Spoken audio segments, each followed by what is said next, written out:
I have been recently studying statistics. I know it sounds fascinating. Bear with me here.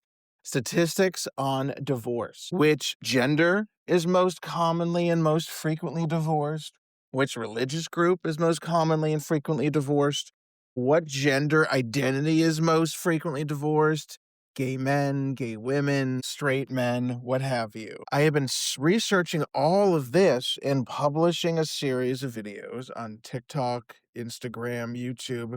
I realize that for some of my older audience, that makes you probably rather queasy and wonder, why am I bothering to do that? For the younger audiences, this is, of course, how people communicate nowadays. This is commonplace. Everybody is using these platforms, and with good reason. They are terrific for marketing and terrific for messaging, and you can have a broad variety of opinions brought your way based upon the reactions to your videos. But my videos have been rather tame. I will simply present a statistic. I am not trying to shape a narrative. I am not seeking to provide my personal opinion, at least not yet. That's more of a podcast thing rather than a 30-second or 15-second clip video thing. In providing these statistics, the amount of feedback has been enormous, and not all of it positive.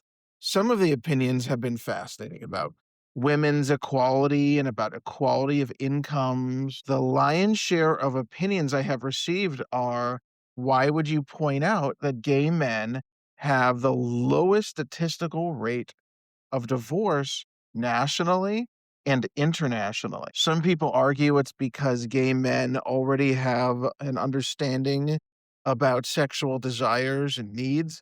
Others argue it's because gay men understand the sanctity of marriage, which brings me back to whether or not there's some gender bias there. But gender and sexuality as a crossover are not discussed as much as perhaps on their own as standalone issues. Another issue is that according to the National Institute of Health, it seems like I'm bouncing around. I'm really not. I'm getting to a point.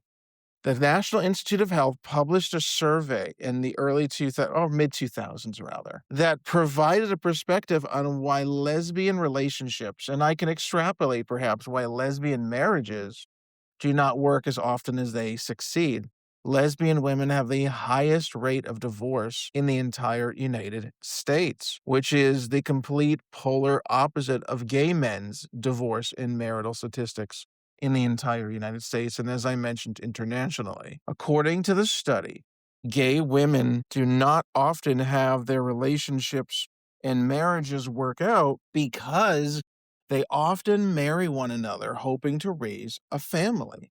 And there is often an anonymous sperm donor involved, which creates a scenario that, although somewhat equalized, at least in Florida law, as far as time sharing considerations are concerned and the sanctity of marriage, if the two people are married and have a child during the marriage, it is born to a lawfully intact marriage, anonymous sperm donor or not. And this creates a situation where we have a biological mom and now we have a stepmom. And there's a something of a distancing that happens naturally when somebody is the biological parent and somebody is the non-bio mom. This creates a situation where if two people have different parenting styles and they have different views how to raise that child, and they have different dynamics in the household, one of them may feel left out, edged out, if you will. One of them may feel like the other is not considering the best interest of that child. Because what do we know about step parents? And forgive me for saying this for those of you who are step parents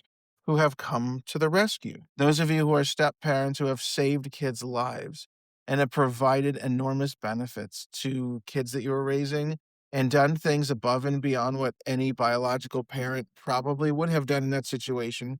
You are rather heroic. But some step parents may not have the same thought process on raising a child as the biological parent of that child.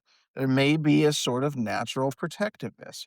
And the National Institute of Health study provides that this may be a major factor in why lesbian relationships and ultimately lesbian marriages fail at a higher rate. The reason for getting married isn't sexuality necessarily. The reason for getting married isn't necessarily economic benefits and economic advancements. According to the NIH, among the primary reasons lesbian women get married is to raise a family. Raising a family from a disparity in parenting, if you will, or coming from different backgrounds, different routines, different parenting styles, different biological considerations, that this may account for that really wild statistic that a majority of lesbian marriages fail, whereas a majority of gay men's marriages tend to statistically succeed, whatever success means. In this case, only that those couples are not getting a divorce.